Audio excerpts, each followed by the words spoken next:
Cette vidéo a pour objectif d'aborder une expérience aléatoire d'une manière ludique tout en faisant appel à l'algorithmique et à la programmation. Afin de réaliser ce script, nous allons importer deux bibliothèques, la bibliothèque math d'une part et d'autre part la bibliothèque random qui gère l'utilisation des nombres aléatoires. La deuxième étape de ce script consiste à créer trois variables nommées b, r et j qui correspondent respectivement au nombre de boules bleues, rouges et jaunes que l'urne contient. Nous allons générer ces nombres de manière aléatoire. Afin de simplifier le code de ce script, nous ne gérerons pas ici l'équiprobabilité de tirage des boules rouges, bleues et jaunes. Ceci peut tout à fait se justifier par le contexte de la situation.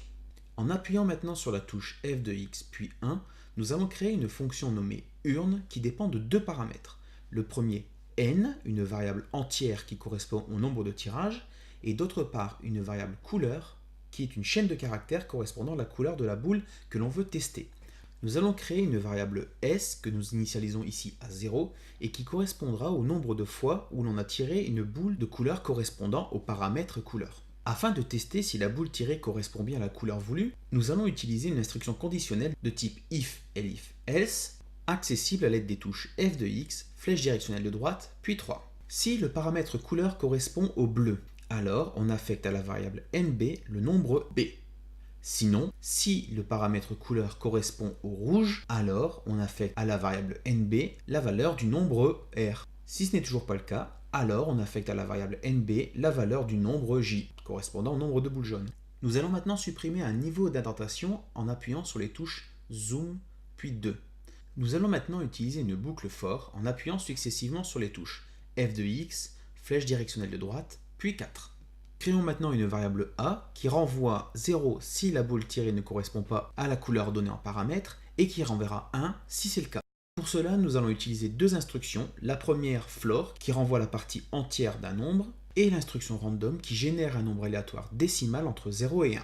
On ajoute alors le nombre nb sur 30 afin que la variable a prenne bien en compte la probabilité de tirer une boule dont la couleur est passée en paramètre. On incrémente maintenant la variable s avec le nombre a que l'on vient de générer. La boucle for étant maintenant terminée, on passe à la ligne, puis on supprime un niveau d'indentation à l'aide des touches zoom puis 2. Enfin, la fonction renvoie le rapport s sur n qui correspond à la fréquence étudiée ici. Exécutons maintenant le script afin de le tester en appuyant sur la touche trace. On appuie maintenant sur la touche var, puis on sélectionne la fonction urne en n'oubliant pas d'indiquer les paramètres. D'abord le nombre de tirages, puis le paramètre de couleur que l'on souhaite tester.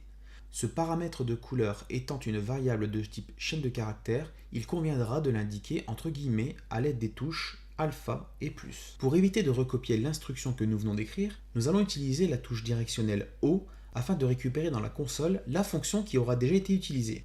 Il ne reste alors plus qu'à modifier le paramètre correspondant au nombre de tirages et ainsi voir l'évolution de la fréquence correspondante. Nous allons maintenant utiliser cette fréquence afin de conjecturer sur le nombre de boules bleues que contient l'urne.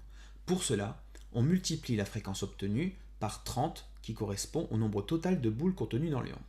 On obtient ici 12. Comparons le résultat obtenu à la probabilité correspondante.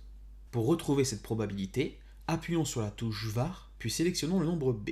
Les résultats obtenus nous permettent de dire que lorsque la taille de l'échantillon augmente, la fréquence tend à se rapprocher de la probabilité relative à la situation étudiée.